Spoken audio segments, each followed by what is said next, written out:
Ahora vamos a hablar acerca del concepto de dominio de aplicación, tal y como lo refiere el principio 3 de la OCDE. También veremos algunos de los métodos más utilizados para definirlo. La definición de dominio de aplicación es aquella región del espacio químico que es cubierta por las moléculas que están en el conjunto de entrenamiento que utilizamos para generar el modelo QSAR. El concepto de dominio de aplicación es muy importante en el contexto del modelado QSAR porque todas las predicciones pueden ser hechas únicamente dentro de este espacio químico. Todas las predicciones son solo precisas para moléculas que se encuentran dentro de este espacio químico, de esta región del espacio químico. Esto ocurre porque independientemente del tipo de algoritmo que seleccionamos para realizar nuestro modelo, solo las regiones expandidas por las moléculas en entrenamiento fueron exploradas y solamente se describe las tendencias de estructura y actividad dentro de este espacio. Fuera de él es posible que las tendencias que nosotros encontramos no sean válidas. De esta forma podemos considerar al conjunto de entrenamiento como una serie de puntos en el espacio de variables, en el espacio de descriptores con el que funciona nuestro modelo, y toda molécula nueva que queramos predecir con ese modelo QSAR tiene que estar dentro de esta nube de puntos para que podamos confiar en la predicción, en el cálculo que nuestro modelo va a realizar con base en la estructura de esta nueva molécula. Si tenemos una nueva molécula que se aleja del conjunto de entrenamiento, que se encuentra aislada o separada de manera significativa, entonces la predicción resultará en una extrapolación del modelo y no podemos estar seguros que fuera de ahí este comportamiento siga conservándose. Por lo tanto, la predicción fuera de ese dominio no será confiable. De esta manera, los modelos QSAR pueden clasificarse de acuerdo con la magnitud de su dominio de aplicación en dos grupos principales, los modelos locales y los modelos globales.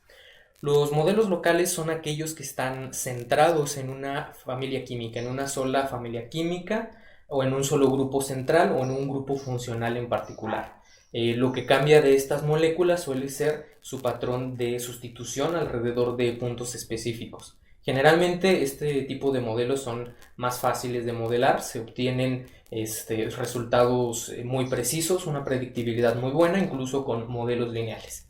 Por su parte, los modelos globales son aquellos que no se centran sobre una estructura en particular o sobre un grupo funcional o una familia química única, sino que sus grupos de entrenamiento contienen moléculas de diferentes familias químicas.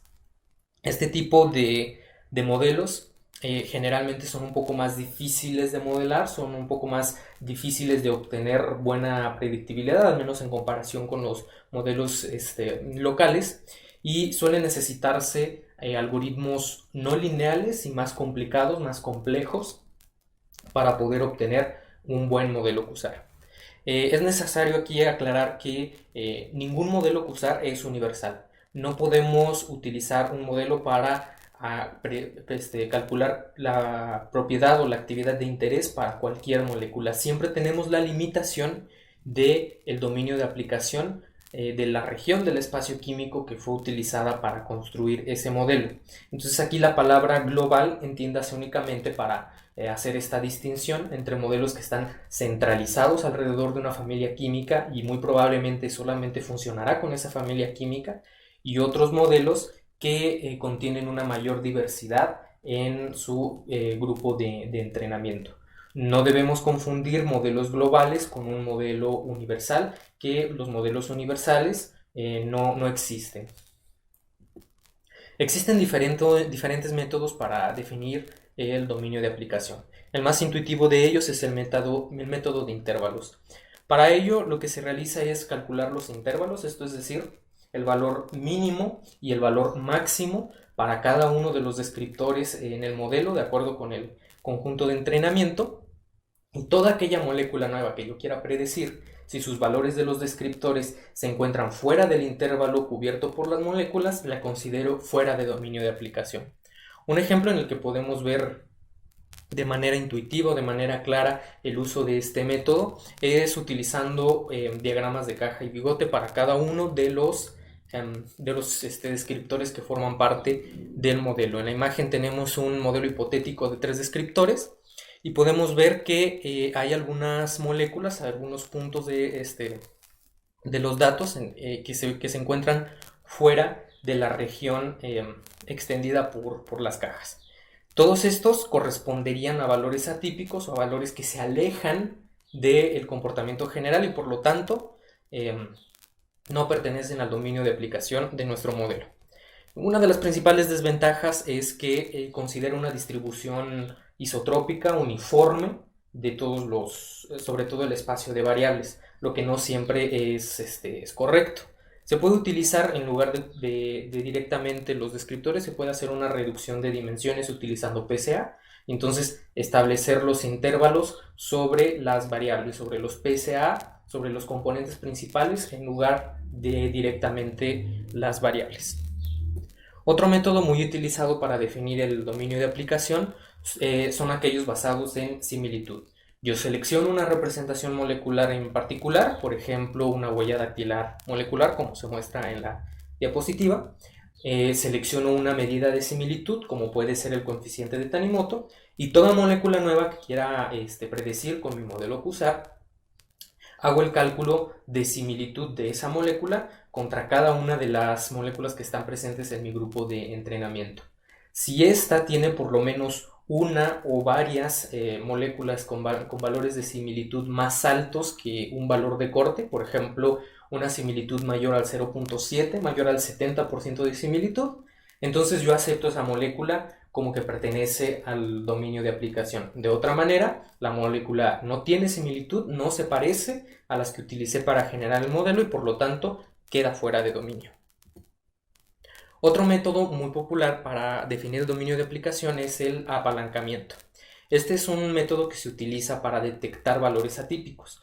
La detección de valores atípicos y la definición de dominio de aplicación van muy de la mano debido a que estos dos tipos de datos se definen de una manera muy similar. Un valor atípico es aquella observación que no tiende a seguir el mismo comportamiento del grupo de datos o de la muestra que yo estoy midiendo. De manera análoga, una molécula que está fuera de dominio de aplicación del grupo que yo observé puede detectarse como un valor atípico, un valor que no sigue los patrones de las variables o de los descriptores que yo utilicé para generar el modelo. El apalancamiento es una variable, es un número que se puede calcular para cada molécula y este número es proporcional a la distancia de la molécula hacia el centroide del grupo. Intuitivamente, si una molécula se encuentra muy alejada del centroide del conjunto, de la nube de puntos que están formando mi grupo de entrenamiento, entonces esta molécula no se parece a ellas y por lo tanto no está dentro del dominio de aplicación. Entonces en este método se calcula el valor de apalancamiento para cada molécula nueva, para cada molécula que se quiere predecir, y si el valor de apalancamiento es superior a un valor de corte, entonces la molécula está alejada del conjunto y no pertenece al dominio de aplicación. La definición y el concepto del dominio de aplicación para un modelo QSAR está muy relacionada con las técnicas de detección de valores atípicos, puesto que el dominio de aplicación nos permite enmarcar las tendencias generales de los datos que observamos, que es justo lo que queremos ver al momento de detectar valores atípicos. Bien, hay dos tipos de valores atípicos cuando nos enfrentamos a un modelo QSAR. Los valores atípicos de alto apalancamiento, también conocidos en inglés como high leverage, son aquellas moléculas que estructuralmente, en sus propiedades estructurales o físico-químicas que utilizamos para describir el modelo, se alejan de las tendencias generales del grupo. Esto puede suceder porque, por ejemplo, nuestro modelo está centrado en una sola familia química y de repente nos encontramos con una molécula que no pertenece a esa familia. Ese en este caso sería un valor atípico estructural o un valor atípico de alto apalancamiento, un valor atípico en X. También tenemos los valores atípicos de actividad, que en inglés se conocen como activity outliers. Estos son compuestos que pueden o no ser estructuralmente similares a aquellos que utilizamos para generar el modelo, pero que tienen valores de actividad muy distintos a las tendencias generalmente vistas de actividad en el conjunto de entrenamiento. En este caso, estos se pueden identificar fácilmente con análisis estadístico univariante, puesto que solamente para definirlo solamente requerimos la variable objetivo, en este caso la actividad biológica. De esta manera podemos tener moléculas que no se parecen tanto en estructura como en actividad al resto del grupo, es decir, son valores atípicos tanto en X como en Y, como es en este caso, en esta imagen, el punto marcado como B. Podemos tener valores atípicos que se parecen estructuralmente a las moléculas que están en el grupo de entrenamiento, pero su respuesta biológica, su actividad, es distinta de las generalmente observadas para el resto de las moléculas. En este caso, el punto marcado como A. Y el otro caso es que la molécula tenga un valor de actividad cercano al intervalo cubierto por el conjunto de entrenamiento, pero estructuralmente sea muy alejada del grupo. Todos estos tipos de valores atípicos pueden influir de forma negativa al momento de desarrollar un modelo QSAR, y es importante notar que nuestra nube de puntos, aquellos compuestos que pertenecen a nuestro conjunto, deberían idealmente distribuirse de una manera más o menos uniforme en el espacio de variables, para asegurarnos que todas las moléculas que se encuentran ahí cubren de manera uniforme la fracción del espacio químico que éstas representan. Todos aquellos valores que se encuentran fuera de este conjunto, de esta nube de puntos, se consideran valores atípicos o moléculas que no pertenecen al dominio de aplicación de este modelo. Lo ideal es centrarnos en las regiones que están marcadas con las líneas, como se muestra en la figura de la diapositiva. Para entender el significado de los valores de apalancamiento, vamos a centrarnos en un ejemplo sencillo donde estamos modelando una actividad biológica utilizando únicamente un descriptor, una sola variable independiente, que son las gráficas que se muestran en esta diapositiva. En la primera gráfica tenemos el caso de una molécula que estructuralmente es similar a las vistas en el modelo, a las que aparecen en el grupo de entrenamiento, es decir, su valor de X está dentro del intervalo cubierto por todo el grupo, pero su valor de respuesta biológica, la variable independiente que corresponde a esta observación, no sigue la misma tendencia que el grupo. En este caso estamos hablando de un valor atípico de respuesta, que no es un valor atípico de estructura o de alto apalancamiento. Este dato se encuentra marcado en rojo en la primera gráfica. Aquí nos preguntamos qué tanto efecto tiene incluir o no incluir este dato sobre el modelo que estamos generando. Las líneas rectas que aparecen en la gráfica son las rectas de regresión, las rectas de ajuste, luego de efectuar el cálculo de mínimos cuadrados en presencia y en ausencia del dato, que es un valor atípico de respuesta. Para este caso, en el que la observación está dentro del intervalo en X, podemos ver que ambas rectas, en presencia y ausencia del dato atípico, son casi las mismas, están casi encimadas. Entonces, la presencia de este dato no es influyente sobre mi modelo. Ahora vamos a observar el otro caso. ¿Qué pasa si estoy hablando de una molécula que sale del intervalo de X? Es un valor atípico estructural o un valor atípico de alto apalancamiento, pero es posible que siga más o menos las tendencias en cuanto a la actividad biológica. En este caso, también marcado en la segunda gráfica con un círculo de color rojo, nos preguntamos nuevamente cuál es la influencia o qué tanto puede modificar la presencia o la ausencia de este dato sobre nuestra recta de regresión. Y vemos que en este caso, si eliminamos el punto que es un valor atípico en X, Este influye mucho sobre la recta de regresión. Tiene una mayor influencia que en el caso anterior. De forma que si está presente, actúa como una especie de palanca que tira hacia sí misma la recta de regresión. En ausencia, la recta tiene otra pendiente. Esto es lo que se conoce como efecto palanca de un punto sobre una regresión. Y justo el valor que mide el efecto palanca de cada uno de los puntos en el conjunto de entrenamiento es el valor del leverage, de apalancamiento, que vimos hace algunas diapositivas. En este caso, las moléculas que tienen un alto valor de apalancamiento se relacionan con valores atípicos en el intervalo de X que pueden afectar de manera notable nuestro modelo, nuestro ajuste.